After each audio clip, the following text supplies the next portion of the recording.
बिस्मिल्लाहिर्रहमानिर्रहीम। अस्सलाम वालेकुम माय यूट्यूब फैमिली। कैसे हैं आप लोग? उम्मीद करती हूँ आप लोग खैरियत से होंगे। आज जो मैं आप लोगों के लिए रेसिपी लेके आई हूँ, बहुत ही डिफरेंट किस्म के सैंडविचेज़ हैं।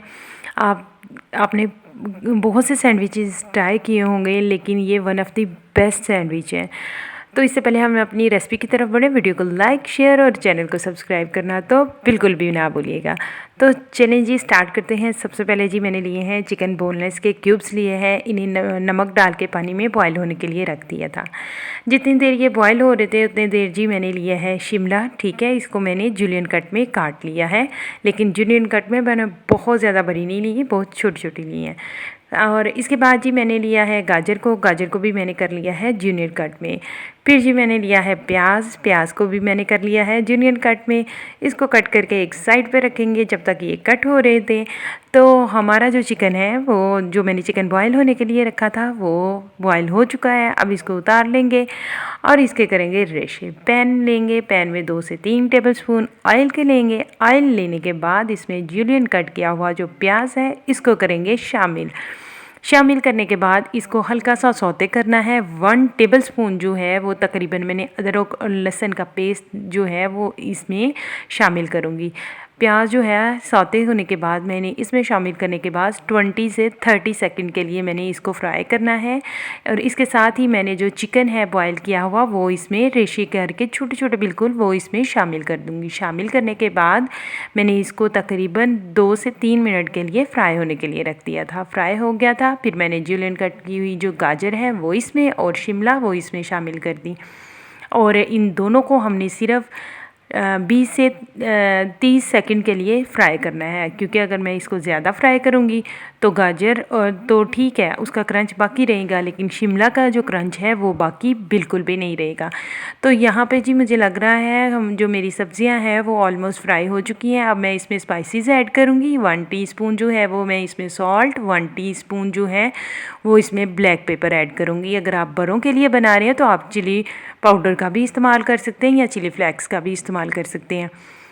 और 1 टीस्पून जो है वो मैं इसमें सोया सॉस वो ऐड करूँगी। इसके बाद जी 1 टीस्पून ही मैं इसमें सिरका ऐड कर रही हूँ। आप सिरके की जगह जो है वो लेमन भी ऐड कर सकते हैं। अब इन सारे मिक्सचर को किया मिक्स करने के बाद दोबारा से मैंने जो फ्लेम था वो ऑन किया और 2 से 3 मिनट के लिए इसे फ्राई किया। फ्राई ये हो चुका था। अब मैं इसे ठंडा होने के लिए रख दूँगी।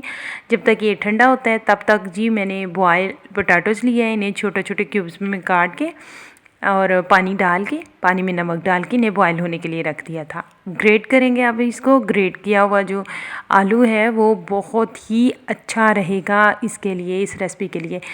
सबसे पहले जी मैंने ग्रेट किए हुए आलू में शामिल कर दी 1 टीस्पून जो है वो मैंने काली मिर्च का पाउडर शामिल कर दिया। 1 टीस्पून जो है वो मैं इसमें नमक शामिल कर दूँगी, क्योंकि ऑलरेडी बाकी मिक्सचर इंग्रेडिएंट्स में नमक है तो मैं एक नॉर्मल मिकदार में इसमें नमक शामिल करूँगी। 3 टेबलस्पून जो है वो मैंने भर के इसमें मायोनीज़ के शामिल किए। मायोनीज़ के शामिल करने के बाद जो है वो अच्छी तरह इस बैटर को मिक्स करना है। इतना मिक्स करना है कि ये एक क्रीमी टेक्सचर में आ जाएगी। आप देख सकते हैं बिल्कुल एक क्रीम की फॉर्म में है मेरे पास। अब मैं क्या करूँगी, एक ब्रेड का स्लाइस लिया, इसके ऊपर जो है ये जो पोटैटो का मिक्सचर है इसको मैं स्प्रेड कर दूँगी। स्प्रेड करने के बाद जो है जो मैंने मिक्स वेजिटेबल और चिकन का ये जो मिक्सचर बनाया था मैं इसको इसके ऊपर स्प्रेड करूँगी।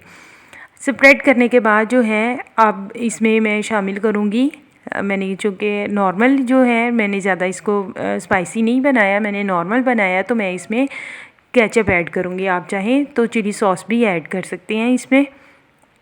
इसको शामिल करने के बाद दूसरे ब्रेड का जो स्लाइस है वो इसके ऊपर रख दूँगी। ऊपर रखने के बाद जो है वो आप इसके ही कटिंग करेंगे। कटिंग आप किसी भी शेप में कर सकते हैं। अगर आप लोग बच्चों के लिए लंच बॉक्स बना रहे हैं तो जो ऊपर वाला जो दूसरा सैंडविच का ब्रेड का पीस है आप उसके ऊपर भी इस पोटैटो को स्प्रेड करके इस मिक्सचर को डाल सकते हैं। दूसरा मैंने एज इट इज़ तैयार किया था। पहला मैंने ब्रेकफास्ट के लिए बनाया था, दूसरा मैंने लंच बॉक्स के लिए बनाया था। देखिए भाई, एक ही रेसिपी में एक ही तीर में 2 शिकार हो रहे हैं। फर्स्ट हाफ ब्रेकफास्ट के लिए, सेकेंड हाफ के लिए आपके बच्चों का लंच बॉक्स, बेशक आपके बच्चों का हो या आपके हस्बैंड का, तो इसको रेडी करने में भी कोई दिक्कत नहीं होगी। सबसे डिफरेंट है और सबसे यूनिक भी। तो साथ साथ वीडियो को लाइक किया करें, शेयर किया करें, चैनल को सब्सक्राइब किया करें और कमेंट में मुझे बताया करें कि आपको ये रेसिपी कैसी लगी।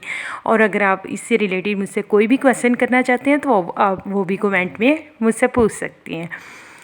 इसके बाद जी मैंने दूसरे जो ब्रेड का स्लाइस है, ये मैंने सैंडविच जो है रेडी कर लिया है ब्रेकफास्ट के लिए, लंच के लिए। ब्रेकफास्ट के लिए मैंने सिंपल ही रखा था, इसको शिशके वगैरह लगा के तो मैंने इसको सर्व किया था। क्योंकि सबसे पहले हमेशा याद रखें, खाना हमारी आंखें खाती है, दूसरा खुशबू जो है हमारा नाक सूंघता है, तीसरा हमारी ज़बान चखती है।